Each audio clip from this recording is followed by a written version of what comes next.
Tiago capítulo 4, versículos 2 e 3. Eu vou ler na Nova Almeida atualizada. O texto diz assim: vocês cobiçam e nada têm, matam e sentem inveja, mas nada podem obter. Vivem a lutar e a fazer guerras. Nada têm porque não pedem. Pedem e não recebem, porque pedem mal, para esbanjarem em seus prazeres. Eu quero tomar essa declaração de Tiago e, a partir dela, desenvolver uma pergunta, ou na verdade, a preparação para uma resposta a uma pergunta importante. Pergunta que eu quero estabelecer como tema da minha mensagem hoje: por que orar? Falando em por que orar, vamos primeiro orar. Pai, muito obrigado por esse tempo de podermos ser expostos ao ensino da Tua Palavra. E nós te pedimos mais do que informação, mais do que orientação. Nós clamamos por luz, por revelação, por entendimento espiritual. Nós oramos por estímulo, nós oramos por despertamento. Nós oramos por aquele toque que acompanha a Tua Palavra, assim como aquela aplicação personalizada que só o Senhor pode produzir. E te damos glória e louvor, não só pela oportunidade de receber, mas também de corresponder com a Tua Palavra. Oramos em nome de Jesus, contando com a Tua graça e o agir do Teu Espírito Santo. Amém.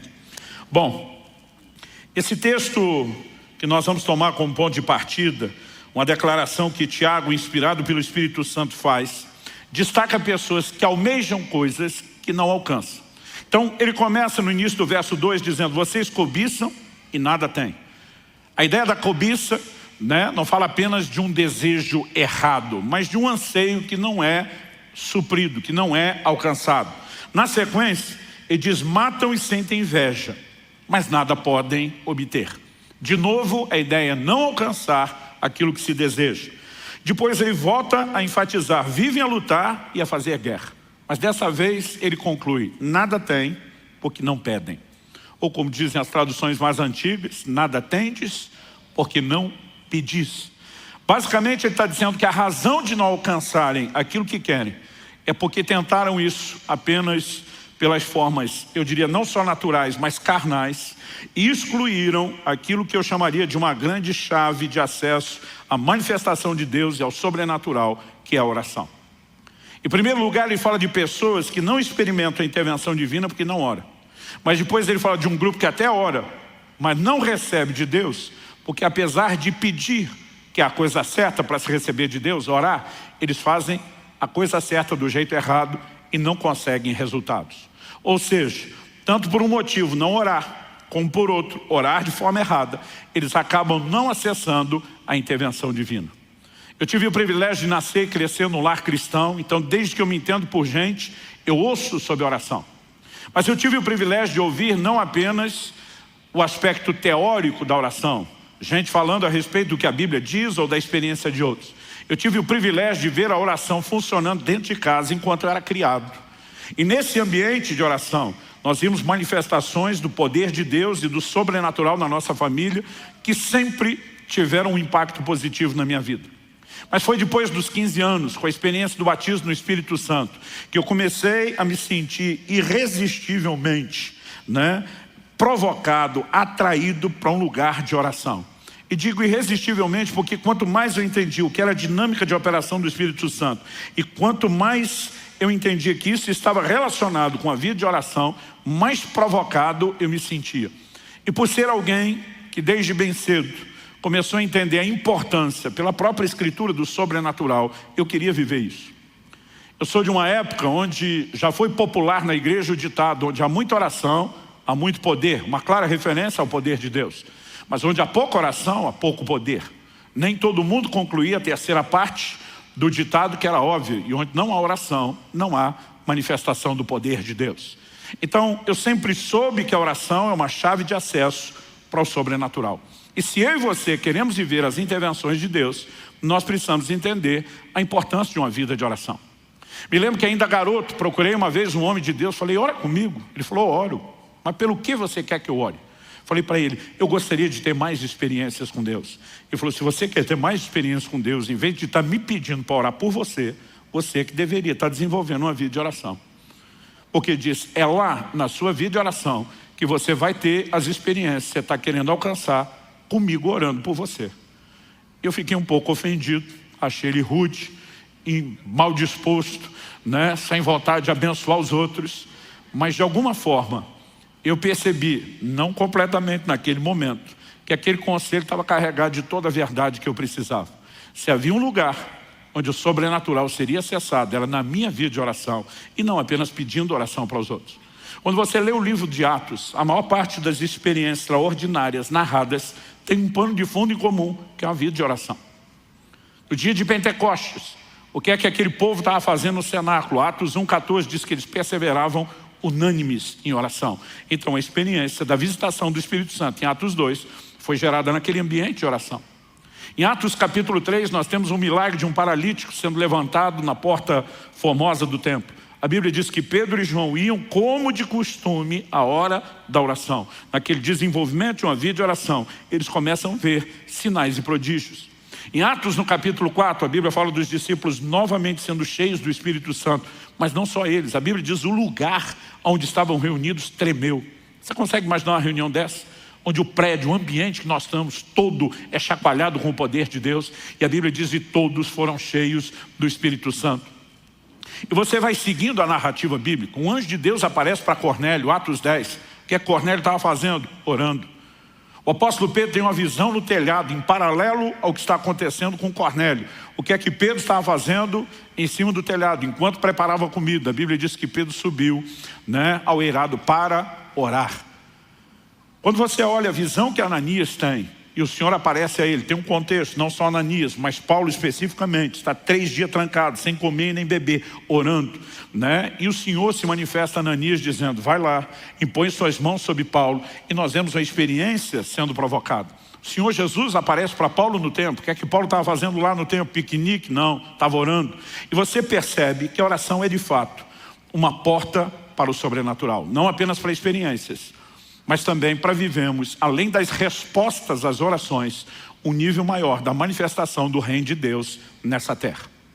Mas a pergunta em cima da qual nós queremos trabalhar é por que orar? Por que a oração acaba se tornando essa porta de entrada para a manifestação do sobrenatural?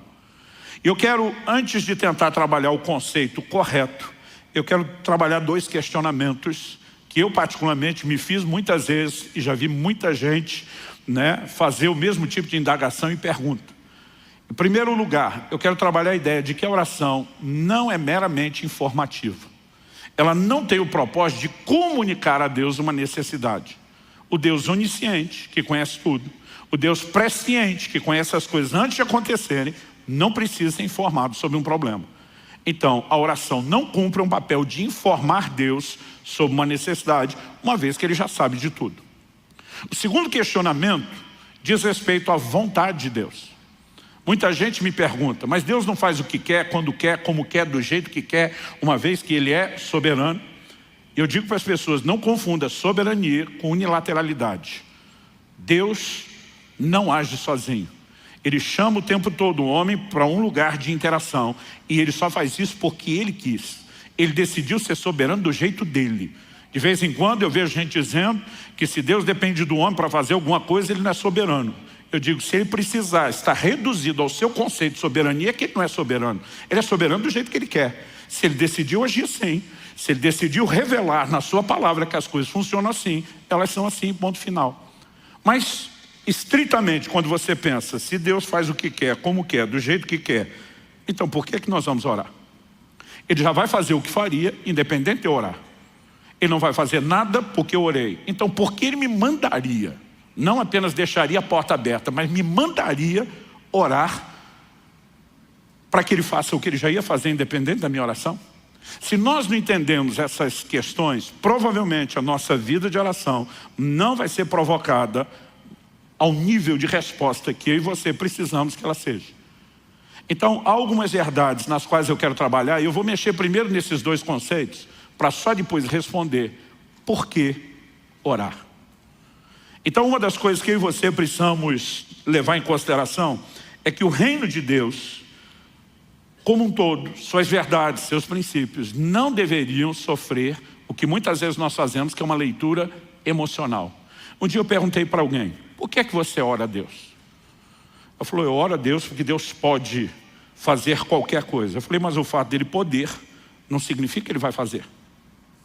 Uma pessoa rica pode dar muito dinheiro para uma pessoa pobre, em necessidade. Mas o fato de que ele pode não significa que ele vá fazer, a menos que ele queira.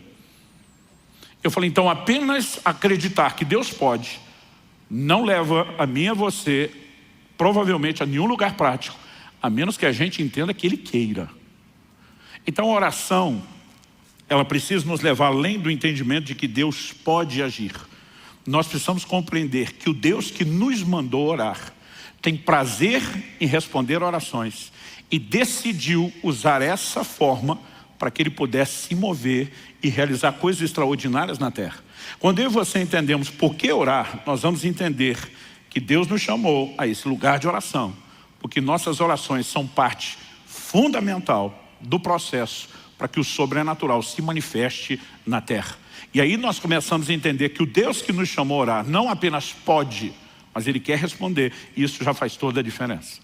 Mas vamos, em parte, vamos construir isso, com uma coisa de cada vez. Eu disse antes que muitas vezes a nossa leitura é emocional. Outro dia eu falei para alguém, por que você está orando por algo? Ela falou, não, porque Deus sabe que eu preciso. Eu falei, mas se Ele já sabe, por que você está falando para Ele?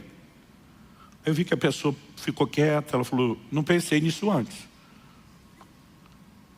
Ela falou, mas Ele me ama. Eu falei, mas Ele te ama antes de você orar.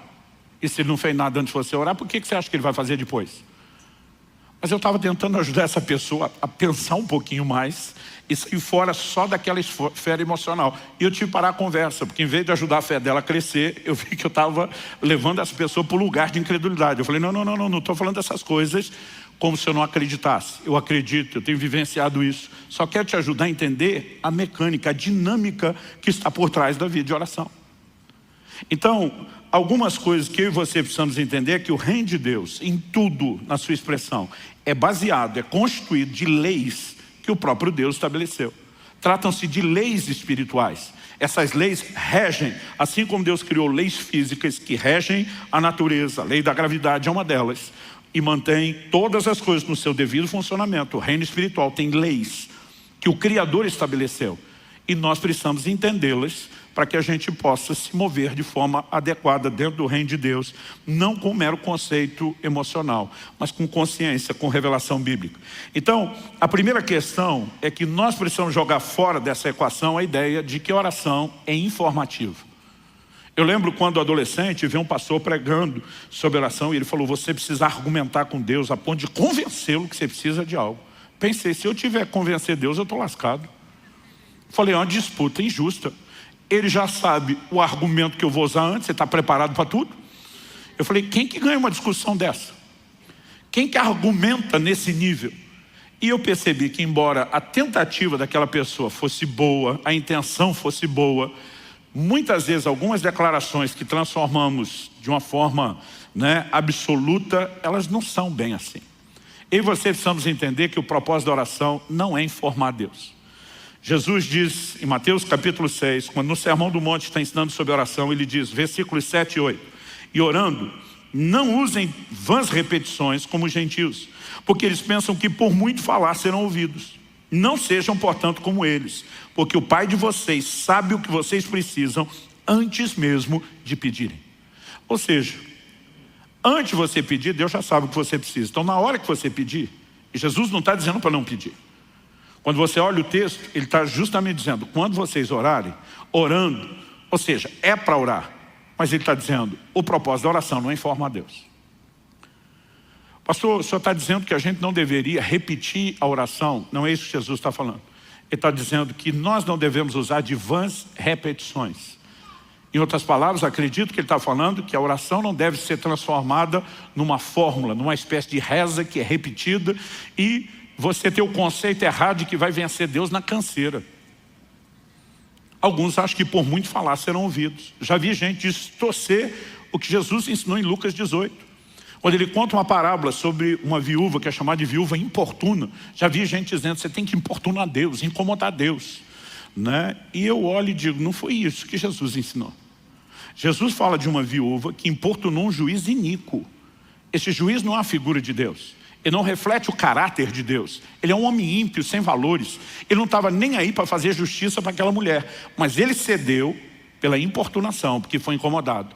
O que Jesus está fazendo não é a comparação desse juiz com Deus, é um contraste. Assim como no outro momento, em Mateus 7, Jesus disse: se vocês são maus, sabem dar boas dádivas aos vossos filhos, quanto mais o Pai Celestial não dará coisas boas àqueles que pediram. Quando Jesus diz quanto mais, ele está dizendo: vocês são ruins, maus, já atende bem os filhos.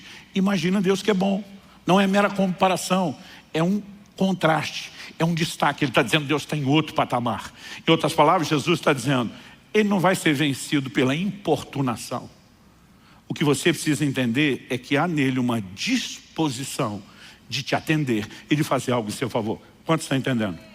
Jesus não está falando contra a insistência da oração. Lucas 18:1, antes de falar da viúva importuna, registra o seguinte: Jesus lhes contou uma parábola para mostrar que deviam orar sempre e nunca desanimar. Essa insistência na oração já mostra que o propósito da oração não é informativo. Por que eu vou orar uma segunda vez se eu já informei a Deus na primeira? Então, obviamente, não se trata de informação. Quando nós tiramos isso da equação, ressalta-se novamente a pergunta: então por que orar? A oração tem outro motivo, tem outra razão de ser. Ah, pastor, mas a Bíblia usa aquela expressão sobre lembrar a Deus. Esse é um texto que você vai ver muito, em especial no contexto do Velho Testamento. Por exemplo, Isaías 62, 6 e 7, o próprio Deus falando: sobre as tuas muralhas, ó Jerusalém, pus guardas que jamais se calarão, nem de dia nem de noite. Vocês que farão com que o Senhor se lembre, não descansem, nem deem a ele descanso, até que restabeleça Jerusalém e a ponha por objeto de louvor na terra. É uma palavra do próprio Deus. As traduções mais antigas dizem: sobre os teus muros, ó Jerusalém, pus atalaias, sentinelas. Aqui a Bíblia está falando são guardas sobre as muralhas. Qual o propósito desses vigias? Insistir, noite e dia, fazer lembrado o Senhor, até que ele restaurasse a sorte de Jerusalém. Por quê? Porque Deus tinha promessas. Essa expressão de fazer lembrado não significa que Deus tenha problema de memória. Não significa que ele seja esquecido. Não significa que ele seja distraído. Embora muitas vezes a Bíblia use o que na teologia nós chamamos de antropomorfismo. Essa palavra grande, complicada, fala de Deus usando figuras que o homem necessita a fim de poder entender aquilo que ele não tem um outro paralelo para entender. Então, quando a Bíblia diz que os olhos do Senhor passam sobre a terra, não significa que os olhos dele necessariamente sejam como os meus e os seus.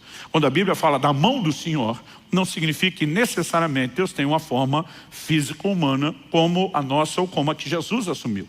Também não estou negando isso, mas não significa que seja necessariamente assim. Muitas vezes essas palavras nos ajudam a entender paralelos espirituais para os quais não existiria uma outra forma de nos descreverem. Por exemplo, estava conversando essa semana no carro com a minha filha numa viagem. Eu falei: interessante a Bíblia dizer que no dia do tribunal do juízo vão se abrir os livros, porque todo o registro de antigamente, quando essas verdades foram escritas, era feito na forma de livros. Eu falei para minha filha: particularmente, imagino que se esses textos fossem escritos hoje, talvez falaria de um outro formato de registro digital. Falei para minha filha: imagino passar-se-ão os vídeos. Quando falei isso, minha filha ficou preocupada. Falou: pai, se for no formato de vídeo, só a gente vê ou todo mundo vê a vida da gente?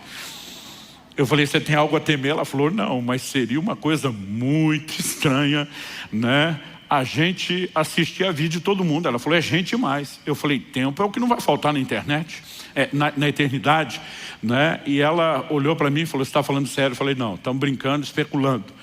A Bíblia só fala dos livros, mas isso não significa que seja uma declaração absoluta, que seja a única forma de registro. Então, quando a Bíblia usa a expressão lembrar o Senhor, normalmente isso vem dentro de um contexto. Qual o contexto? Ou Deus fez uma promessa, e lembrar é dizer: o Senhor já assumiu um compromisso e revelou a sua vontade para ir em outra direção. Então Jerusalém estava vivendo um momento delicado e complicado, mas Deus estava dizendo: eu coloquei atalaias sobre os muros, intercessores, pessoas que vão clamar noite e dia até que Deus reestabeleça. E eles têm o propósito de estar lá declarando diante de Deus o que é que ele falou, o que é que ele prometeu, o que é que ele sinalizou querer fazer. Agora, se ele já prometeu, já sinalizou querer fazer, porque alguém tem que orar para que isso aconteça? É a grande pergunta. Mas já que eu toquei no assunto de lembrar, vamos falar de alguns textos bíblicos que mostram essa ideia de que não se trata de esquecimento divino, mas de um exemplo onde a oração apresentada visa reivindicar algo onde Deus já se comprometeu a fazer. Gênesis 19, 29, diz o seguinte: assim, quando destruiu as cidades da campina, está falando de Sodoma e Gomorra, Deus se lembrou de Abraão e tirou Ló do meio da destruição, quando subverteu as cidades em que Ló tinha morado. Quando a Bíblia diz Deus se lembrou de Abraão, não está falando de um problema de memória. Por quê? A destruição acontece na madrugada, quando o dia está para amanhecer. Antes do anoitecer, no dia anterior, Abraão está diante de Deus, intercedendo por Sodoma e Gomorra. O Senhor destruiria a cidade se houvesse nela tanto justo? Deus diz não. Abraão pensa, joguei alto. Aí diz, não se ire o Senhor se eu perguntar a segunda vez. E ele vai baixando o número. Segunda, terceira, quarta. E aonde ele chega, Deus diz, se houvesse tanto de justo, eu não destruo. Mas você percebe claramente que é um posicionamento de intercessão da parte de Abraão. No dia seguinte, mesmo não tendo aquela quantidade de justos, Deus pega a quantidade menor. Ló, além de justo, que o Novo Testamento chama assim, ela é da família de Abraão. E a Bíblia diz, Deus fez aquilo por Ló, porque lembrou de Abraão. Essa expressão lembrou, não é que da noite para o dia ele sofreu o esquecimento. A Bíblia apenas está vinculando a ação do dia seguinte ao posicionamento de oração do dia anterior. Quem está entendendo, diga amém. Êxodo capítulo 2, versos 24 e 25, quando fala da nação de Israel vivendo como escravos no Egito, a Bíblia diz, ouvindo Deus o seu gemido, lembrou-se da sua aliança com Abraão, com Isaac e com Jacó. E viu Deus os filhos de Israel e atentou para a sua condição. Deus já tinha dito em Gênesis 15 a Abraão, sua descendência será peregrina em terra alheia, será reduzida à escravidão durante 400 anos. Quando o livro de Atos, Estevão contando essa história diz, quando se aproximava o tempo da promessa que Deus fez a Abraão, ele começa a trabalhar através de Moisés um livramento. Quando a Bíblia está dizendo Deus se lembrou, não significa que ele tinha esquecido da pessoa. A Bíblia está vinculando que o que ele vai fazer agora está relacionado com a promessa que ele havia feito anteriormente. Nós vemos o mesmo exemplo numa intercessão de Moisés em Êxodo 32, quando ele está no monte. O povo faz um bezerro de ouro, enquanto ele está recebendo de Deus os 10 mandamentos, toda a revelação. Deus sinaliza que vai destruí-los. Depois nós vamos olhar com calma esse texto. Moisés, na sua oração, ele diz para Deus, lembra-te de Abraão, de Isaac e de Israel, teus servos, aos quais por ti mesmo tens jurado. Em outras palavras, foi o Senhor que fez uma promessa para eles. O Senhor está preso àquilo que falou e prometeu. Lembra daquilo que o Senhor falou. Nesse momento de oração, ele não está tratando de Deus esquecido, mas a expressão lembra, tudo que eu vou orar agora está vinculado ao que o Senhor já falou e prometeu. Em Neemias, no capítulo 1, dos versículos 8 a 11, quando a nação de Israel viveu o seu apogeu, o ápice da apostasia, foi levada para o cativeiro de Babilônia. E agora findam os 70 anos dos quais Jeremias havia profetizado que duraria o cativeiro. Um processo de restauração está acontecendo. Esdras lidera a restauração do templo. Mas Neemias diria na sequência para a restauração não só dos muros, mas da cidade de Jerusalém. E a Bíblia diz que no momento de oração, ele se dirige a Deus antes de, na condição de copeiro do rei que ele era, antes dele poder interceder em favor de uma volta para poder ajudar o povo.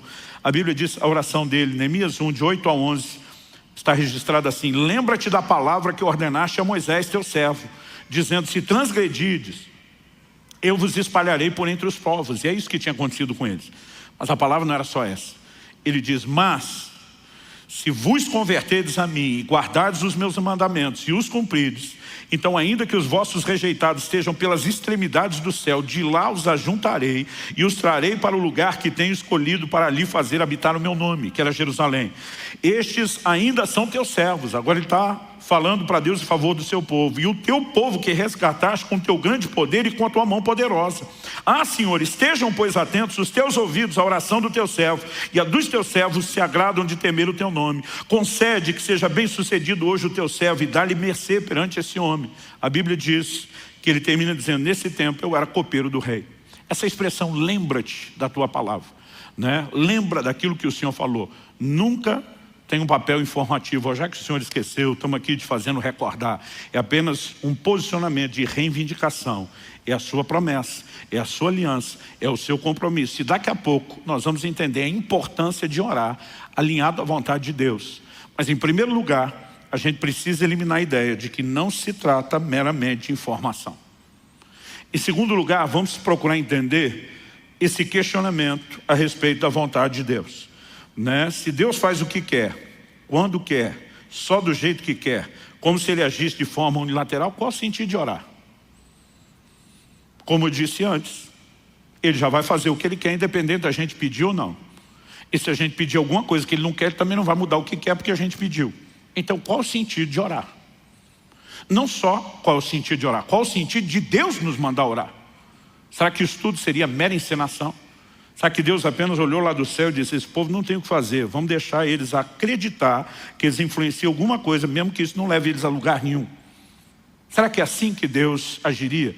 Será que essa seria a dinâmica do seu caráter? Vamos iludi-los para alguma coisa que não produz resultado? Nós sabemos que isso não é verdade. Por quê? A Bíblia traz afirmações recorrentes de que Deus ouve o clamor dos homens. Ao que diz Josué, capítulo 10, versículo 14, quando se refere ao dia em que, naquela batalha para ajudar os gibeonitas contra os cananeus, a Bíblia diz que Josué orou e Deus faz parar o sol. O dia se estendeu para que eles tivessem mais luz natural para poder vencer e exterminar completamente o inimigo. Olha o que a Bíblia diz, Josué 10, 14. Não houve dia semelhante a esse, nem antes nem depois dele, tendo o Senhor assim atendido a voz de um homem, porque o Senhor lutava por Israel. A Bíblia diz que Deus atendeu a voz de um homem.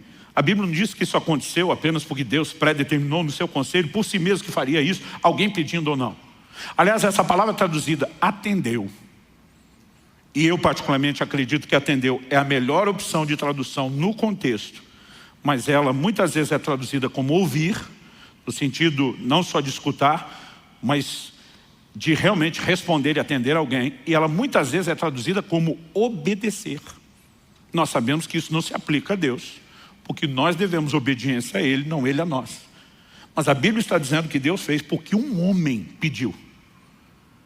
E eu não sei você, mas eu fico empolgado com essa ideia de que de alguma forma a nossa voz possa ser ouvida. É lógico que Josué está orando dentro do escopo da vontade revelada de Deus. Deus disse, vocês vão avançar, vocês vão conquistar a terra, nenhum inimigo vai resisti-lo durante todos os seus dias, eu vou lutar por vocês. Então ele se posiciona e diz, está do nosso lado, precisamos de mais luz do dia. Não queremos que o Senhor lute em nosso lugar, mas já que o Senhor luta por nós conosco, nos dê mais luz, nos deixe exterminar todo mundo. E um milagre sem precedentes aconteceu. A Bíblia diz, não houve dia como esse, nem antes nem depois. Deus atendendo a voz de um homem. Então algo que eu e você precisamos questionar é onde é que fica a vontade de Deus quando estamos falando sobre oração. No Salmo 6, 9, eu estou escolhendo um de muitas menções nos Salmos, Davi diz, o Senhor ouviu a minha súplica. O Senhor acolhe a minha oração. Ou seja, ele não está falando de Deus fazer apenas algo que quis, mas está falando de Deus literalmente atender aquilo que ele clamou a Deus para que Deus fizesse. No Evangelho de João, nós temos algumas declarações que também não podem ser ignoradas. João capítulo 14, versículo 13, Jesus diz, e tudo o que vocês pedirem em meu nome, isso farei, a fim de que o Pai seja glorificado no Filho. Se me pedirem alguma coisa em meu nome, eu o farei. Eu não sei você, mas eu fico empolgadíssimo com declarações como essa. Ao olhar para as declarações da palavra de Deus, no mesmo Evangelho de João, nós vemos outras afirmações, como por exemplo, João 16, 23 e 24, Jesus diz, naquele dia vocês não me perguntarão nada. Em verdade lhes digo, se pedirem ao Pai alguma coisa em meu nome, Ele lhes concederá. Até agora vocês não pediram nada em meu nome, peçam e receberão, para que a alegria de vocês seja completa. Ele não está falando mero e simplesmente de Deus fazer apenas o que quer. Mas ele está sinalizando que eu e você podemos alcançar de Deus algumas coisas que nós queremos, porque nos posicionamos para pedir. E Tiago diz, alguns não estão alcançando, é porque não pedem. Outros até estão pedindo, mas não chegam lá, porque pedem mal. Estão fazendo a coisa certa do jeito errado. Mas o que a Bíblia está mostrando é que se eu e você fizermos a coisa certa do jeito certo, nós podemos ver a ação de Deus e o sobrenatural invadindo as nossas vidas. Quem está entendendo, diga amém. No entanto, não podemos negar que há uma relação muito forte na Escritura entre oração e a vontade de Deus. É inegável, não dá para desvincular essas duas coisas. Por exemplo, em Mateus no capítulo 6, no versículo 10, na oração do Pai Nosso, Jesus está nos ensinando não uma reza, mas um modelo de oração. Ele nos ensina a dizer: venha o teu reino, seja feita a tua vontade. Pergunta: se a vontade de Deus se estabelece na terra sem oração, por que é que Ele mandou a gente orar para a vontade dele ser feita? Nós estamos falando de uma simples encenação? Ou existe alguma relação entre orar e a vontade de Deus poder ser executada, poder se manifestar? Eu particularmente acredito na segunda opção e não na primeira. Uma outra coisa que nós não podemos deixar fora da equação é que orar alinhado com a vontade de Deus é garantia de resposta. 1 de João, capítulo 5, versículos 14 e 15 diz o seguinte: essa é a confiança que temos para com Ele, que se pedimos alguma coisa segundo a sua vontade, Ele nos ouve. E se sabemos que Ele nos ouve quanto ao que lhe pedimos, estamos certos de que obtemos os pedidos que lhe temos feito. Então ele diz: se oramos segundo a sua vontade, somos ouvidos. Se somos ouvidos, certeza que vamos alcançar o que é que nós estamos pedindo. Então a oração que é feita segundo a vontade de Deus é um tiro certeiro. Pastor, como podemos saber a vontade de Deus ao orarmos? Em primeiro lugar, o que Deus já revelou na Escritura, o que Deus já revelou na palavra. Em segundo lugar, eu e você podemos lidar com questões que são de ordem personalizada. Não são detalhes que estão nas Escrituras. Quando Kelly estava grávida do Israel, nosso primeiro filho, estava se aproximando a hora do parto. Me lembro de um dia que eu estava no meu momento devocional, de oração com Deus. O Espírito Santo falou comigo: ore e jejue, porque você vai enfrentar uma grande batalha na hora do parto do seu filho. A partir daquele momento, durante 6 dias, eu não comi absolutamente nada. Eu fiquei em oração e intercessão contínua, até que no 6º dia me veio o que eu chamo de um testemunho de vitória. Alguns dos crentes mais antigos, em especial do meio pentecostal, usavam uma expressão que é: nós vamos orar até chegar lá. O que é o chegar lá? É aquela sensação: alcancei, conquistei algo, né? E quando me veio aquele testemunho interior, foi quando eu parei de orar e voltei a comer. Quando chegou o dia do parto, houve uma grande complicação. E de acordo com os próprios médicos, meu filho só sobreviveu por um milagre, por algo que eles não sabem explicar. Agora, se Deus já queria fazer um milagre, por que é que me mandou orar primeiro? Eu e você precisamos entender que até para fazer aquilo que Ele quer fazer, muitas vezes Ele sinaliza e nos chama a esse lugar de cooperação com Ele através da oração. Mas quando oramos dentro da vontade de Deus, é certo que Ele nos ouve. E se é certo que Ele nos ouve, é certo que vamos receber. Então, além daquilo que já está revelado na Escritura, a única outra forma pela qual eu e você podemos ter certeza da vontade de Deus é quando o Espírito Santo nos dá um direcionamento mais claro e específico. Além disso, vamos colocar ainda nessa equação algo que volta e meia eu falo aqui. Eu sempre tenho dito que oração não é só o meio através do qual eu e você conseguimos de Deus o que a gente quer. Isso é uma parte da oração, mas não é a verdade completa. Porque a oração também deveria ser em contrapartida, o meio através do qual Deus consegue de nós o que Ele quer. Oração também deve compor na nossa vida um ambiente de rendição e de sujeição à vontade de Deus. A Bíblia diz em Mateus 26:39 que no Getsemane o Senhor Jesus ora, né? O livro de Hebreus interpreta o que aconteceu no Getsemane, dizendo que Jesus ofereceu com forte clamor e lágrimas, orações e súplicas a quem o podia livrar da morte. Então, quando lá no Getsemane nós lemos nos evangelhos Jesus dizendo: Pai, se possível, passe de mim esse cálice. Cálice, no próprio ensino de Jesus, fala de sofrimento. Ele basicamente está dizendo para Deus: se tiver um plano B que dê para evitar a morte por crucificação, vamos ativar o plano B. Contudo, seja feito não a minha, mas a sua vontade. A oração sempre tem que nos levar ao lugar da vontade de Deus. E se a nossa vontade estiver em colisão com a dele, nós precisamos nos submeter à vontade dele. Ou seja, até agora, o tempo todo, nós estamos vendo uma forte relação entre oração e a vontade de Deus.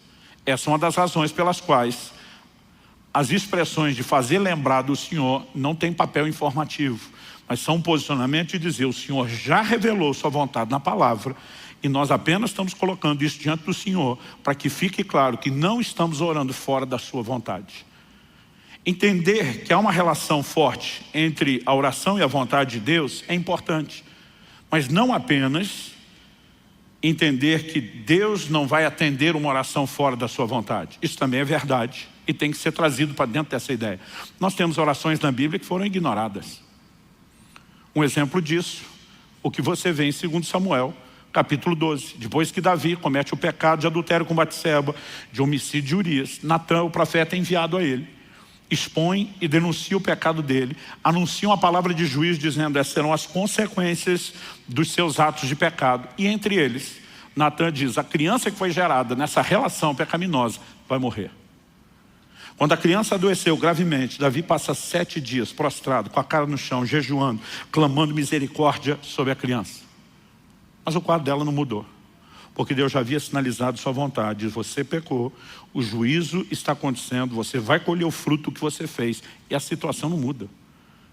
Embora seja o mesmo Davi que lá no Salmo 6:9, nós vimos ele dizendo, o Senhor atendeu a minha súplica, ele ouviu a minha voz. Aqui nós vemos Deus olhando para ele dizendo, nesse caso, você não vai ser atendido.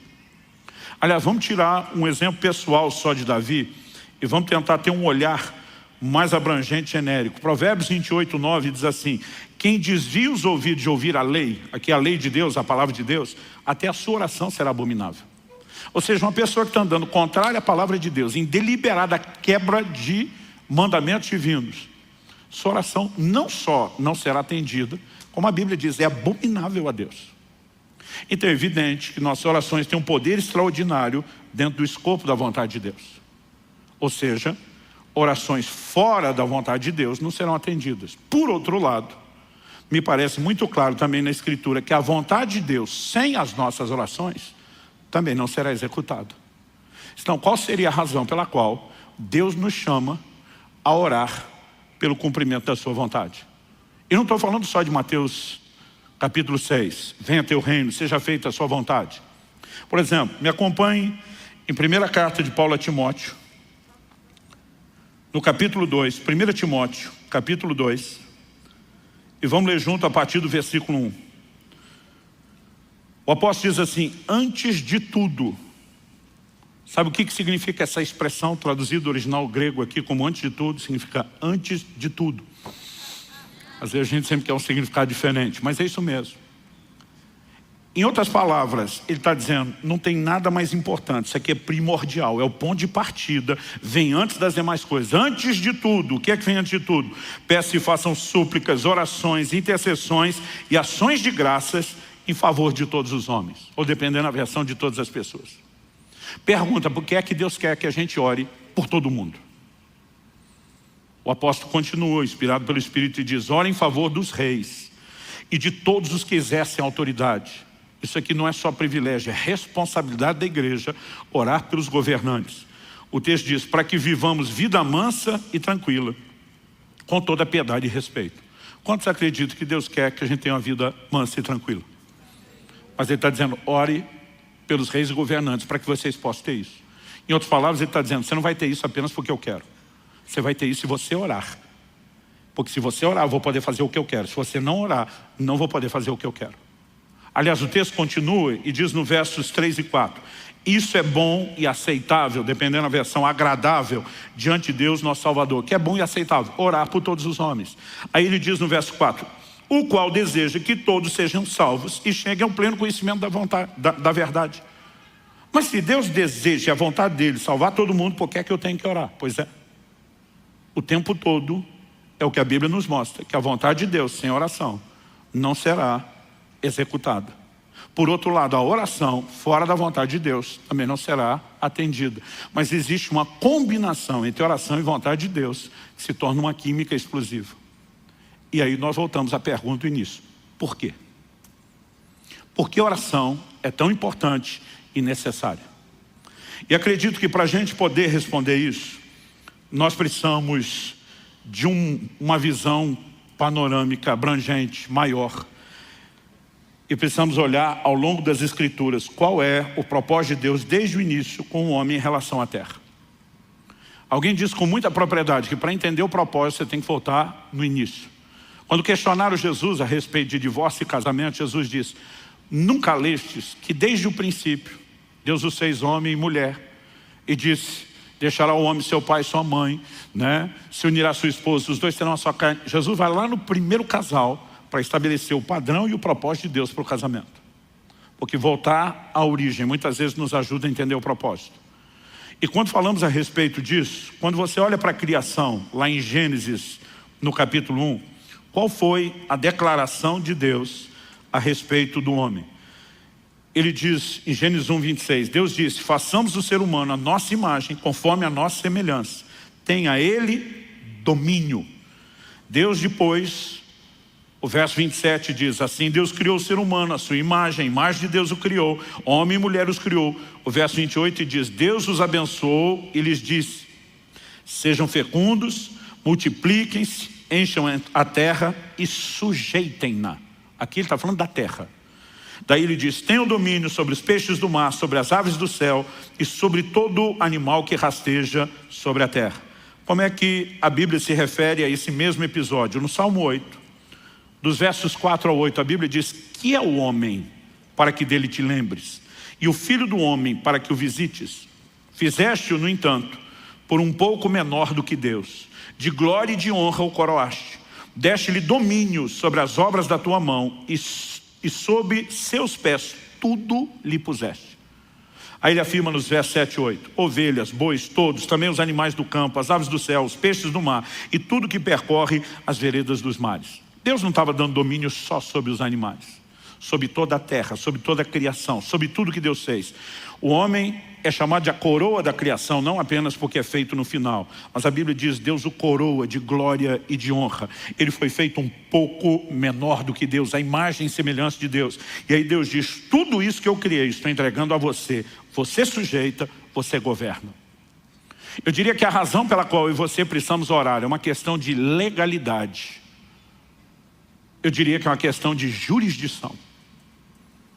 Deus, ao criar o ser humano, diz: toda a terra criada está entregue ao seu governo e à sua autoridade. Você manda nisso aqui.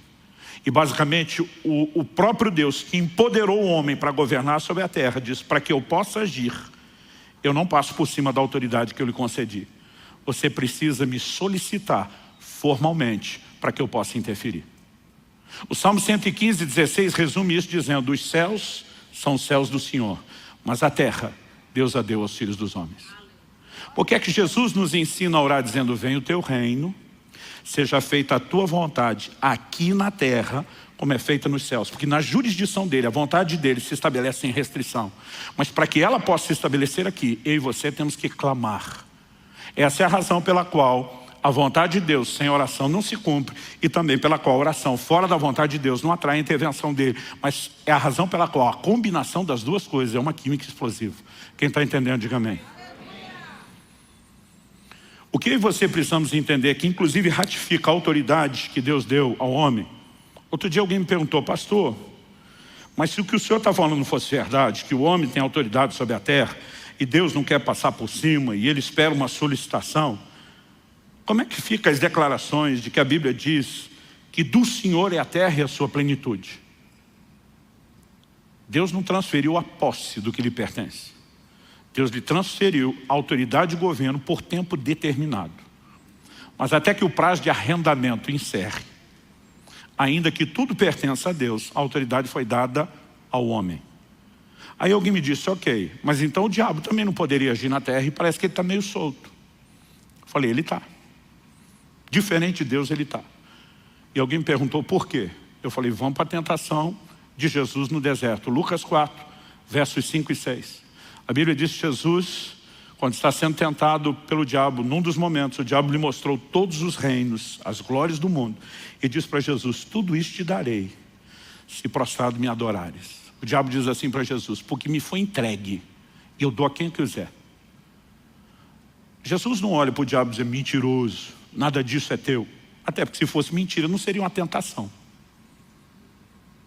Jesus nem questiona o que o diabo está dizendo, se ele tem o poder de entregar ou não. Ele apenas diz: está escrito, ao Senhor teu Deus adorarás, e só ele servirás. E Jesus sabia muito bem que ele veio para tomar tudo aquilo de volta como Redentor, sem precisar se curvar diante do diabo, sabendo que quem vai se curvar diante dele é o próprio Satanás. Mas tirando o mérito do que faria, nós precisamos entender. Agora, se o diabo está dizendo, me foi entregue, eu dou a quem quiser, a pergunta é quem entregou? Foi Deus? Não. Deus entregou tudo isso na mão do homem. Quem que pôs na mão de Satanás? O homem. 2 de Pedro 2,19 diz que quem é vencido em algo se torna escravo daquele que o vence. Quando o homem peca, tudo aquilo que Deus lhe confiou, toda a sua autoridade, automaticamente é transferida. Ainda que Jesus tenha vindo para resgatar, e a obra da redenção não se limita aos homens, envolve toda a terra e toda a criação, porque tudo foi afetado com o pecado. Ainda que Jesus tenha vindo para restaurar a autoridade do homem, nós voltamos a uma posição semelhante ao que era antes da queda. O homem tem autoridade e ele precisa reivindicar uma intervenção dos céus para que os céus possam entrar no lugar da jurisdição ou da legalidade humana. Ou seja, nós não estamos de forma alguma limitando o poder de Deus. Deus, por razões que pertencem a Ele, escolheu que as coisas funcionariam assim, revelou na sua palavra que esse é o formato. Então eu volto naquele questionamento do início. Alguns de vez em quando me perguntam, e a soberania de Deus, onde fica? Eu falei, fica com Ele. Ele continua sendo soberano. Ele que decidiu agir assim, não foi a gente que convenceu Ele. Nós não iludimos Ele para participar do processo e conseguimos fazer Ele acreditar como se Ele não fosse soberano. Ele, o Criador, Senhor de todas as coisas, decidiu e revelou isso na sua palavra. Ponto final. A pergunta é, o que é que eu e você vamos fazer com a autoridade que nos foi dada, com a autoridade que nos foi entregue? A Bíblia está dizendo, alguns não têm porque não pedem. Os céus não vão se mover em favor de quem não pede. Pastor, então qualquer um que pedir vai receber? Também não. Porque Tiago diz que alguns pedem, não recebem porque pedem mal. Qual a definição de pedir mal? Em primeiro lugar, ele fala de alguns que querem apenas esbanjar nos seus próprios deleites. Ou seja, eles não estão sintonizados com a vontade de Deus. E não é porque para Deus agir na terra, ele precisa da solicitação do homem, que o homem aqui na terra manda Deus fazer o que ele quer e não o que Deus quer. Então nós precisamos entender esse outro lado. Segundo, uma das definições de uma oração bem-sucedida está lá em Tiago capítulo 1. Ele começa falando de sabedoria e termina falando de toda e qualquer outra coisa. Ele diz, tem algum de vós falta de sabedoria? Tiago 1,5. Peça a Deus que a todos dá liberalmente. Eu amo essa frase. Deus dá de forma generosa, liberal. Mas ele diz, peça porém com fé, não duvidando. Ele diz, porque o que duvida é semelhante à onda do mar que é levada e agitada pelo vento. Ele diz, não pense tal homem, o que duvida, que receberá do Senhor coisa alguma. Então aqui nós temos um outro elemento. Se qualquer petição funcionasse, todo mundo estava sendo atendido em toda e qualquer coisa. Mas porque a oração ela precisa não só estar alinhada à vontade de Deus, mas ser feita com fé, é que muita gente no processo acaba tendo orações sem resultado, sem nenhuma efetividade. Porque a necessidade de fé, Deus determinou, o justo viverá da sua fé. Tudo que eu e você vamos receber de Deus estão nos depósitos da graça. Como que a graça é acessada? Romanos 5,2 diz, pela fé nós temos acesso à graça. Então eu e você precisamos entender a importância da fé. E aqui de novo, para que a gente entenda como fazer bem o que deve ser feito, nós voltamos na importância da palavra de Deus. Porque orar a própria palavra. Porque a fé vem por ouvir a palavra. A palavra de Deus não sinaliza só a vontade de Deus e o que Ele quer fazer, mas a revelação da sua vontade nos inspira fé, nos inspira confiança e a convicção de que Ele fará aquilo que Ele já disse que faria. Então nós nos posicionamos em cima da palavra. Agora o que você precisamos atender e entender é que mesmo as promessas de Deus, elas não têm garantia de cumprimento automático. Algumas promessas bíblicas são de fato incondicionais. Por exemplo, a vinda de Jesus. Quer você acredite, quer não, ela vai acontecer. Quer você esteja pronto, quer não, ela vai acontecer. Mas muitas promessas são claramente condicionais. Hebreus capítulo 6, versículo 12, diz que eu e você temos que nos tornar imitadores daqueles que pela fé e perseverança herdam as promessas. Ou seja, sem fé ninguém vai herdar a promessa. Em 1 Timóteo 1,18, Nós vemos Paulo declarando a Timóteo: de acordo com as profecias que foram ditas a teu respeito, combate firmado nelas o bom combate. Ou seja, se o que Deus falou vai se cumprir automaticamente, por que é que eu tenho que lutar por isso? Mas aí eu e você precisamos entender que uma das razões é que o nosso posicionamento de fé vai nos levar a experimentar a intervenção divina. Quem está entendendo, diga amém. Com isso em mente, eu queria que a gente fosse lá para Êxodo capítulo 32. Êxodo capítulo 32, eu quero ler do versículo 7 ao 14. Eu só citei esse texto antes e agora nós vamos ler junto. Quando Moisés sobe o Sinai, passa 40 dias diante do Senhor, sem comer nem beber, envolvido na nuvem da glória de Deus, recebendo de Deus os mandamentos. No final desse período, a Bíblia diz: então o Senhor disse a Moisés: vá, desça, porque o seu povo, o povo que você tirou do Egito, se corrompeu e depressa se desviou do caminho que eu lhe havia ordenado. Fez para si um bezerro de metal fundido, o adorou e lhe ofereceu sacrifício, dizendo: são estes, ó Israel, os seus deuses, que tiraram você da terra do Egito. O Senhor disse ainda a Moisés: tenho visto esse povo, e eis que é povo teimoso. Agora, pois, deixe-me, para que se acenda contra eles o meu furor, e eu os consuma, e de você farei uma grande nação. Em primeiro lugar, vamos entender, antes de continuar a ler aqui do 11 ao 14, algumas verdades. Uma coisa que precisa ser separada na Bíblia, quando falamos do plano e do propósito de Deus, é o individual do coletivo. São duas coisas bem distintas. Por exemplo, quando a Bíblia fala sobre a linhagem de Abraão, a nação de Israel, dentro do plano e do propósito de Deus, a Bíblia diz que os dons e a vocação de Deus são irrevogáveis. O que Ele prometeu para a nação, para a linhagem de Abraão, vai se cumprir. Ao longo do processo, nós vemos gerações dessa linhagem que falhou e que Deus simplesmente rejeitou. Não significa que Ele descartou o propósito coletivo, mas quando indivíduos falham, eles são trocados. A razão pela qual Saul foi substituído por Davi é porque, como indivíduo, Saul falhou e o plano coletivo de Deus para a nação não poderia falhar. Essa talvez seja a mensagem principal de Esther 4,14. Quando Mardoqueu, seu tio, manda a ela um recado. Foi solicitado a ela que intercedesse pela sua nação, pela sua linhagem, diante do rei. E ela disse: se eu entrar sem ser chamada, eu posso ser punida com a morte. Mardoqueu manda o seguinte recado para ela: se de todo te calares agora, de outra parte se levantará socorro e livramento a Israel. Ele diz: mas quem sabe, se não foi para um tempo como esse que chegasse a ser rainha. Em outras palavras, ele está dizendo: filha, você acha mesmo que ganhou esse concurso de beleza e está no lugar que está, sem nenhum plano ou propósito de Deus? Será que não foi justamente para uma hora como essa, de necessidade do reino, que Deus te plantou e estabeleceu aí? Mas ele está dizendo: vou dizer, se mesmo assim você recuar e der uma de frouxa agora, Deus vai resolver o problema coletivo através de outra pessoa, mas você será substituída dentro do propósito individual como canal de livramento. Então, se nós separarmos essas coisas, fica fácil entender Deus dizendo a Moisés: me deixa destruir essa geração e de você eu faço uma nação mais numerosa. Por que Deus teria que continuar com Moisés? Porque tinha um compromisso com Abraão. Eu vou fazer isso na sua linhagem. E se ele destruísse, ele precisava de pelo menos um descendente para cumprir o que prometeu. De boa, no lugar de Moisés, depois de 40 dias, sem comer nem beber, orando por aquele povo, para trazer os mandamentos, se Deus falasse para mim, mesmo se o povo fosse vocês, deixa destruir, eu dizer: fica à vontade, vai que é tua, Deus. Sabe o que é o curioso? É o Deus Todo-Poderoso olhar para um mero mortal como Moisés e dizer: me deixa fazer.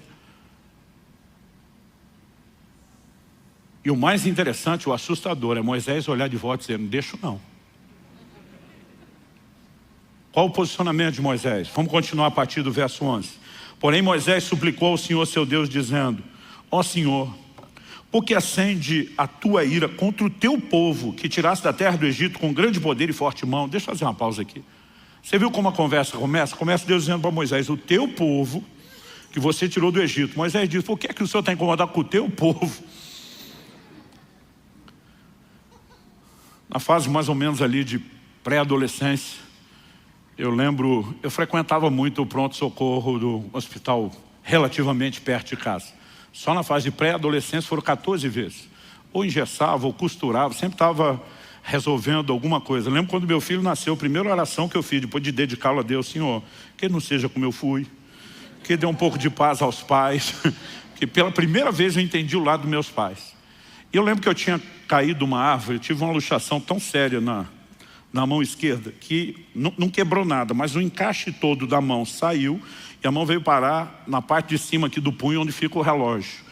Os músculos soltaram, não mexia. Foi uma luxação tão séria que para botar no lugar tiveram que me dar anestesia geral.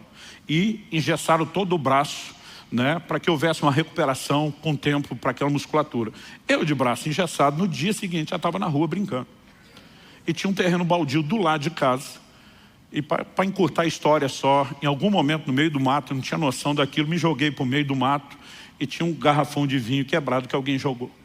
E eu caí em cima daquilo. E aquilo pegou meu joelho direito um tempão, achava que era o esquerdo. Um dia dele fui olhar a cicatriz, falei, errei o lado, né?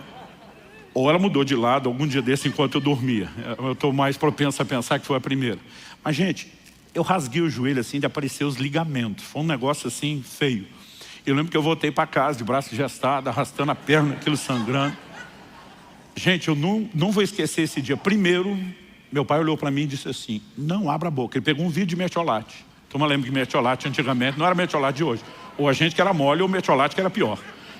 Ele virou o vidro inteiro. E ele disse, não abra a sua boca. E eu só mordendo os lábios. Aí começa a discussão entre meu pai e minha mãe. Meu pai disse, hoje quem leva esse menino no pronto-socorro é você, que o filho é seu. Ela disse, não, o filho é seu. Aquele dia eu não era filho de ninguém. Meu pai dizia, eu não aguento mais chegar lá, os médicos chamaram ele pelo nome. Eu, Luciano, você de novo. Eu não tenho cara para isso. Os dois discutindo. Eu dizia, ei, alguém vai ter que me levar, não posso ficar. Eu tenho essa sensação quando eu leio aqui, Deus dizendo para Moisés, é o teu povo. Moisés dizendo, o povo é teu. Eu fui lá porque o Senhor mandou, não tinha nada a ver com isso. Ele diz, ó Senhor, por que se acende a tua ira contra o teu povo que tiraste da terra do Egito com grande poder e forte mão? Por que deixar que os egípcios digam, ele os tirou de lá com más intenções, para matá-los nos montes e para eliminá-los da face da terra? Deixa de lado o furor da tua ira e muda de ideia quanto a este mal contra o teu povo. Lembra-te, olha a frase do início, lembra-te de Abraão, de Isaque e de Israel, seus servos, aos quais por ti mesmo juraste. Esse por ti mesmo foi ideia tua, nós não te pedimos nada, foi o Senhor que decidiu. Aos quais por ti mesmo juraste, dizendo, multiplicarei a descendência de vocês como as estrelas do céu, e toda essa terra de que tenho falado, eu darei a sua descendência, para que a possuam por herança eternamente. O verso 14 diz, então, o Senhor mudou de ideia, quanto ao mal que ele tinha dito que traria sobre o povo. Eu acho impressionante, não só essa declaração, como Jeremias capítulo 15, versículo 1. Quando a nação de Israel chega no clímax, no ápice da apostasia, e Deus anuncia o exílio de Babilônia como julgamento. Sabe o que Deus diz? Jeremias 15, 1. Então o Senhor me disse, mesmo que Moisés e Samuel se pusessem diante de mim, meu coração não se inclinaria para esse povo. Mande-os embora, que saiam da minha presença. Que Deus está dizendo diferente lá do início. Onde esses dois pararam minha ira, agora nem esses dois param. O que é que Deus está dizendo? Que Moisés e Samuel eram privilegiados, que a oração deles era melhores do que a nossa. Não. Infelizmente, algumas pessoas acreditam nisso. De vez em quando alguém me pede oração e diz, pastor, o senhor pode falar com o homem lá de cima, já que o senhor é mais chegado com ele? Eu olho para a turma e falo, tu está de brincadeira. Nós voltamos agora no erro histórico da igreja romana de criar outros mediadores além de Cristo. Nenhum de nós é ouvido nos céus por mérito. Eu e você usamos o nome de Jesus porque é por causa dele que nós temos acesso. É pelo sangue de Jesus que eu e você podemos entrar no Santo dos Santos. É por isso que nós usamos o nome dele, o que ele fez por nós, ponto final. Mas Deus está dizendo ainda que Moisés e Samuel, o que Deus está dizendo, não é que esses homens eram melhores do que outros. É que eles entenderam e usaram o que Deus disponibilizou para todos, de uma forma como a maioria não entendeu e não usou. Então, Deus está dizendo, o assunto agora é tão sério que nesses dois que me pararam outras vezes, conseguiram parar o juízo que foi determinado sobre essa geração. O que Deus está dizendo, esses dois entenderam, exerceram uma prática a respeito da oração. E se você não lembra muito da história de Samuel, quando Saul ungido rei, que o regime teocrático termina e agora a monarquia começa, ele se posiciona diante do povo e diz, eu não cometeria o pecado, de deixar de orar por vocês. Pensa no intercessor que deu curso àquela nação. Deus está dizendo, nesses camaradas experimentados na oração mudaria isso. Ele não está dizendo que a oração de uns é melhor do que a de outros, mas que alguns entenderam e praticaram isso de uma forma diferenciada. E eu e você podemos entrar num lugar de compreensão e cooperação com Deus diferenciado quando o assunto é oração. Quem está entendendo, diga amém. Para terminar, abra comigo em Daniel, capítulo 10.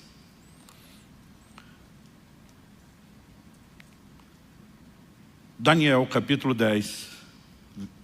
Nos versículos 2 e 3, Daniel fala que durante 3 semanas ele pranteou, ficou de luto, chorou. No verso 3 ele diz, não comi nada que fosse saboroso, não provei carne nem vinho, não me ungi com óleo algum, até que passaram as 3 semanas. Esse foi o tempo de jejum e de oração. No final delas, um anjo de Deus apareceu para Daniel. No verso 12, Daniel explica e diz, então ele, aqui ele é uma referência ao anjo. Então ele me disse, não tenha medo, Daniel, porque as suas palavras foram ouvidas desde o primeiro dia em que você dispôs o coração a compreender e a se humilhar na presença do seu Deus. Foi por causa dessas suas palavras, do primeiro dia, que eu vim. Eu não sei o que passou na cabeça de Daniel, porque a Bíblia não diz, mas eu teria talvez perguntado, se me ouviu desde o primeiro dia, porque só chegou depois de 3 semanas. A verdade é que o anjo antecipou a resposta. Ele diz no verso 13, mas o príncipe da Pérsia, ou do reino da Pérsia, me resistiu durante 21 dias. Ele está dizendo, levou 3 semanas para eu chegar, apesar de eu ter saído no primeiro dia. Porque houve resistência, eu fui resistido. Por quem? Pelo príncipe da Pérsia. Ele não está falando de um príncipe humano. Nenhum homem poderia parar um anjo. O poder e a força de um anjo, revelado na Bíblia, é incomparável. Nenhum homem poderia pará-lo. Mas Efésios capítulo 6, verso 12, diz que diferente de Israel do Velho Testamento, nós, o Israel de Deus hoje, a Bíblia diz, nossa luta não é contra a carne e o sangue. Nós não batalhamos fisicamente. A Bíblia diz, nossa luta é contra principados, potestades, dominadores, dependendo da versão, as hostes espirituais da maldade. Há toda uma hierarquia no plano espiritual. E nós vemos que os demônios também têm questões territoriais e que existem príncipes, por isso são chamados de principados sobre nações. Quem era a Pérsia?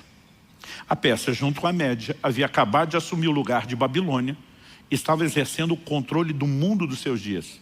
Não era só uma potência mundial, era um governo mundial. O príncipe da Pérsia era o demônio de maior autoridade que exercia governo do reino das trevas sobre o mundo dos seus dias. O que está acontecendo enquanto Daniel está orando não é um problema da vida de Daniel. É uma movimentação sobre o reino de Deus de proporções globais. E ele diz, eu enfrentei resistência de uma das maiores potestades, de um dos maiores principados do reino das trevas. Tanto que ele diz no verso 13, porém Miguel, um dos príncipes mais importantes, outras traduções diz, um dos primeiros príncipes, a NVI diz um dos príncipes supremos, veio me ajudar e eu fiquei ali com os reis da Pérsia, mesmo com a ajuda de Miguel. Quem é Miguel? Patente alta, um dos primeiros príncipes. Apocalipse 12 fala que quando Satanás com seus anjos forem expulsos definitivamente, a Bíblia fala de Miguel liderando os exércitos de Deus nessa guerra, patente alta. O anjo está dizendo para Daniel, a briga está tão feia que eu precisei da ajuda de Miguel, um dos primeiros príncipes. Ele ficou do meu lado, o pau quebrou essas 3 semanas. Aí está dizendo, eu furei o bloqueio, vim te dar notícia, mas a briga não terminou. Olha comigo os versos 20 e 21. Ele diz assim, ele disse, você sabe por que eu vim? Agora voltarei a lutar contra o príncipe da Pérsia. Ele diz, tem uma briga na volta, no caminho de volta. Ele diz, e quando eu sair, eis que virá o príncipe da Grécia. O que ele estava dizendo? Assim como os persas, junto com a Média, assumiram o lugar de Babilônia, ainda que esse principado contra o qual nós vamos lutar caia, se levantará um novo principado com a Grécia, que é quem assumiu o governo mundial no lugar da Pérsia. Ele termina dizendo no verso 21, mas eu direi a você o que está expresso no livro da verdade, e na minha luta contra eles não há ninguém que esteja ao meu lado, a não ser Miguel, o príncipe de vocês. Assim como existem principados malignos, nós temos príncipes dos anjos. A Bíblia destaca Miguel como príncipe do povo, da nação de Israel. Há uma guerra acontecendo no plano espiritual. A pergunta é, se Daniel parasse de orar no segundo dia dizendo, acho que esse negócio não está funcionando, qual teria sido o custo dessa guerra e dessa batalha? Se eu e você como igreja assumimos uma atitude permanente de negligência na oração, qual será o destino da igreja dos nossos dias? Qual será o curso do estabelecimento ou não do reino de Deus na terra? Uma pergunta que frequentemente não nos fazemos. Porque muitas vezes nós achamos que orar é um privilégio, quando se trata de alcançar benefícios pessoais. Mas nós não entendemos que se trata de uma responsabilidade, quando falamos a respeito de estabelecer o reino de Deus. É lógico que nós vamos ter intervenções de Deus, são de ordem pessoal. Jesus falou, tudo quanto pedidos em meu nome. Se não estamos quebrando princípios, nem colidindo com a vontade de Deus, Ele não estabeleceu limites. E muitas vezes nós podemos ver coisas que para outros pode até não parecer importante. Eliseu fazer flutuar um machado, a maioria de nós teria dito, compra outro. Gente, eu já vi Deus fazer desaparecer verruga, joaninha do pé dos outros, no momento da oração. Muitas vezes a gente fica tentando definir o que é, o que não é importante. Deus nem definiu esses limites. Eu gosto sempre de lembrar, no início do meu ministério, quando estava mais quebrado que arroz de terceira, não estava nem no estado de poder chamar a mulher de meu bem, que é um perigo para quem está quebrado, que às vezes o banco confisca, porque era solteiro, nem meu bem tinha. Mas eu lembro de um fim de ano, eu estava pregando numa cidade, estava acompanhado de um outro pastor, e eu vi uma propaganda de um certo panetone. Gente, quando eu vi aquilo, falei para Deus, eu queria tanto esse panetone do mais caro, não tem dinheiro para comer nem o barato. Falei, mas o Senhor diz tudo quanto pedirem. Lá na Bíblia não está escrito menos panetone, área, questões gastronômicas. Eu falei, eu aplico fé. O Senhor pode fazer um milagre. Eu vou chamar isso do milagre do panetone. Mas tá com tanta vontade que eu falei, Deus, o negócio é o seguinte, eu estou com outro pastor e ele vai querer filar meu panetone. Manda 2, manda um para ele. Não é que eu não quero dividir, eu quero dividir 2, para ficar um para cada um. E eu orei por isso, tão fervorosamente quanto Elias orou por chuva. Não sei se me dobrei 7 vezes, mas botei toda a fé do meu coração. Eu lembro que nós saímos do hotel à tarde para alguma atividade e voltamos antes do culto da noite. Quando voltamos, era uma época que chave era física, não era eletrônica, você tinha que pegar na recepção do hotel. Ou seja, estou falando de uma cidade, não é um lugar onde eu moro, eu sou conhecido, estou visitando. Onde eu chego, o cara que entrega a chave falou, peraí, tem uma encomenda para você. Eu falei, encomenda para mim? Tipo, quem me conhece nessa cidade? Ele falou, cara, a mulher passou aqui e contou uma história louca. Ela disse que ela estava no supermercado e uma voz falou com ela. Que era para ela comprar 2 panetones e entregar para os hóspedes do quarto tal. E ela nem deixou nome e contato, porque ela disse que era uma coisa muito doida. A voz mandou ela comprar o panetone e disse qual era o hotel, qual era o quarto. Aí eu falei, se for a marca tal, é meu. Ele falou, é 2 desses. Falei, manda para cá. Falei para o outro que estava comigo, anda comigo que tu vai ser abençoado. Agora, porque Deus nos permite isso, nós não podemos reduzir a oração só a isso. Essas coisas no início, principalmente na fase de maturidade, me empolgavam. Por quê? 1 de Pedro 3,12 diz que os olhos do Senhor estão sobre os justos e os seus ouvidos atentos às suas súplicas. Mas à medida que eu ia vendo essas respostas de coisas até mesquinhas, eu comecei a entender, peraí, se os céus estão de olho em mim, esperando que eu clame, eles também não estão esperando apenas que eu ore por panetone, mas sim que venha o teu reino, seja feita a sua vontade. Então não significa que eu não vou orar por essas coisas, mas minha vida de oração tem que ser maior do que isso. Eu e você precisamos orar pelo crescimento da igreja, por salvação de almas. Eu e você precisamos orar por gente sendo cheia do Espírito Santo, por famílias sendo restauradas, por manifestações de sinais da parte de Deus. Um dia desse alguém falou, pastor, por que nós não estamos tendo tanto milagre? Ele falou, não estou nem comparando com a igreja de Atos. Quem serve a Deus há mais tempo, lembra disso, a década de 90, nós tivemos um mover de curas, sinais, milagres, maravilhas, enchendo o Brasil. Foi um negócio extraordinário. Aí o cara falou, nós não estamos vivendo mais isso hoje. Eu falei, sim, mas se você já era crente na década de 90, você deve se lembrar que nós tivemos um despertamento, a oração e o jejum na década de 90, como talvez nunca houve antes. E não é coincidência que os sinais e prodígios tenham invadido a igreja justamente na hora onde ela mais estava orando para que o poder de Deus se manifestasse. Eu falei, olha para a igreja do livro de Atos, Atos 4. Antes de tremer o lugar onde eles estão reunidos, eles estão orando dizendo, Senhor, concede que anunciemos a tua palavra com toda intrepidez, enquanto o Senhor estende a mão para operar sinais, milagres, prodígios, por intermédio do nome do teu santo servo Jesus. Enquanto eles oravam por sinais, eles viviam sinais. Agora nós somos parte de uma igreja acomodada, que mal é mal, ora só olhando para o próprio umbigo, mas está esperando que o reino de Deus se expanda com poder. Gente, se nós queremos ver o sobrenatural, não tem outro caminho. Nós vamos ter que resgatar a arte perdida da oração, do jejum, voltar a andar em fé, ter um posicionamento diante de Deus, porque à medida que fazemos isso, não estamos vivendo só um privilégio, nós estamos cumprindo com uma responsabilidade. Quem está entendendo, diga amém. No último jejum que fiz, em algum momento do início do jejum, eu sempre digo que você descobre que o centro de gravidade da terra puxa para baixo, mas do reino de Deus puxa para cima. As coisas materiais perdem importância. Mas eu lembro que eu comecei a orar e dizer assim, ó, eu quero ver uma resposta de provisão financeira porque é do seu interesse. O Senhor sinalizou que a gente, como orvalho, vai para um lugar maior. O Senhor nos deu uma estratégia, está funcionando. Encorajar as pessoas a aderirem à aquisição de cotas. Eu falei, no ritmo que está indo, vai levar de 1 ano e meio a 2 para a gente esgotar essas cotas.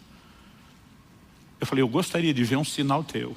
Eu estou orando por algo que o Senhor revelou ser o seu plano e é do seu interesse. Eu gostaria de ver, até o final do jejum, uma intervenção do Senhor nessa área, que me encha de coragem e convicção de que essa é a sua direção e que o Senhor está tão comprometido com isso quanto eu ou mais. No dia 3 de fevereiro, enquanto o pastor Tomás pregava, entre o 3º e o 4º culto, eu estava nessa salinha entregando o meu jejum. Foi uma refeiçãozinha de nada, mas naquele ato simbólico, eu agradeci a Deus e entreguei. Uma das primeiras coisas que aconteceu quando eu saí porta fora, uma pessoa me para e diz, Deus me mandou fazer algo. Ele me mandou ajudar você naquele projeto. Só coloquei para Deus condições, tem que ser dessa forma, tem que ser dessa maneira. Eu falei, eu vou dificultar ainda um pouco. Porque não tem jeito de ser coincidência. E essa pessoa me parou. Ela não só cumpriu todos aqueles requisitos, mas era evidente o timing de Deus. No momento que eu tinha acabado de encerrar o jejum, ele falou, Deus mandou te ajudar. Essa pessoa sozinha assumiu 20% do nosso desafio. Eu nunca tinha visto uma coisa dessa acontecer. Aí alguém diz, coincidência.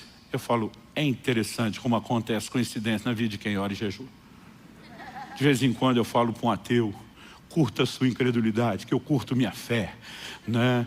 Você vai chamar de coincidência, mas essas coincidências só acontecem com a gente, com vocês não tem. É um privilégio viver o sobrenatural, mas quando você começa, além do que Deus pode fazer por você no âmbito pessoal, abraçar a responsabilidade de trazer o reino de Deus para a terra, entender que Deus nos deu o privilégio de cooperar com Ele, você vai entender por que orar. Não é mera formalidade ou burocracia dos céus. Quando Deus estabelece esse padrão de legalidade, de que Ele precisa de intervenção, de um clamor nosso para poder intervir, mas significa um privilégio, onde Ele está dizendo, eu quero que vocês sejam meus cooperadores e que a gente trabalhe juntos.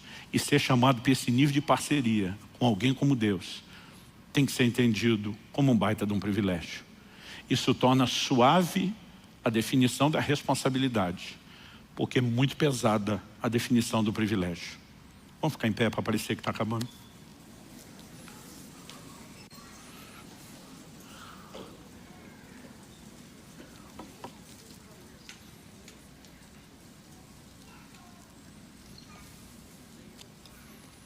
Esqueceram de me avisar que era para terminar antes. A culpa nem é minha. Sabe que nós podemos ter alguns minutinhos de oração?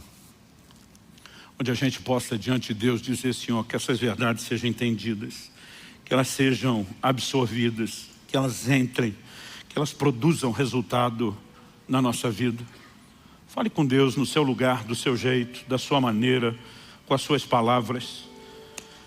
Meu Deus, a Tua palavra foi anunciada e a nossa oração não é apenas por entendimento e aplicação personalizada. É que aquilo que o Senhor começou, está começando nesse momento, não pare no final dessa reunião. Nós oramos que junto com a verdade comunicada venha despertamento, venha Teu sopro de vida, venha uma mobilização no coração de cada um dos Teus filhos e filhas, para render-se ao Teu chamado, não um convite, mas uma convocação, para que possamos nos doar mais à oração, ao jejum, à interação contigo para o estabelecimento do Teu reino. Nós queremos ver mais do sobrenatural. Nós clamamos que o poder celestial se manifeste, que a Tua glória possa de fato ser derramada, invadir a terra, que a terra se encha da Tua glória como as águas cobrem o mar. e que nós possamos, ó Deus, cooperar contigo dia a dia nesse processo. Desperta-nos não apenas para um entendimento melhor, mais profundo, mas para esse despertamento, para esse lugar de correspondência contigo. Permita-nos vivenciar experiências novas e maiores, crescer de uma forma prática, no entendimento, na escola da oração, debaixo da liderança do Teu Espírito, que é chamado nas Escrituras de o Espírito de súplicas. Pai, nós clamamos por um agir poderoso do Teu Espírito nas nossas vidas como indivíduos, na nossa vida como igreja, como corpo. Que o Espírito Santo venha turbinar a nossa vida de oração com uma nova perspectiva, com um novo entendimento, um novo despertamento. Nós clamamos em nome de Jesus. Em nome de Jesus. Que o Teu Espírito nos leve a essa escola de oração, a esse ambiente onde aprendemos por meio da compreensão da Tua palavra, mas também de forma prática, vivenciando intervenções e manifestações dos céus, que nos provoquem a nos dedicar cada vez mais, de forma progressiva, a uma vida de oração. Nós suplicamos em nome de Jesus. Nós clamamos pela restauração, pela restituição do sobrenatural na vida da igreja, nas nossas vidas, como indivíduos, nas nossas casas. Queremos viver mais das Tuas intervenções. E oramos que isso não apenas supra necessidades pessoais, que o Senhor nos use como uma espécie de vitrine, que o Seu nome seja glorificado e exaltado, que a fé de outros seja provocada e inspirada. Nós clamamos em nome de Jesus. O Senhor, se referindo à Sua igreja, diz que ela seria chamada casa de oração. Nós queremos cumprir esse papel. Suplicamos graça e favor do Senhor, bem como o Teu toque, em nome de Jesus. Em nome de Jesus. Se você crê e concorda, diga amém. Se você recebe essa palavra, diga eu recebo, em nome de Jesus.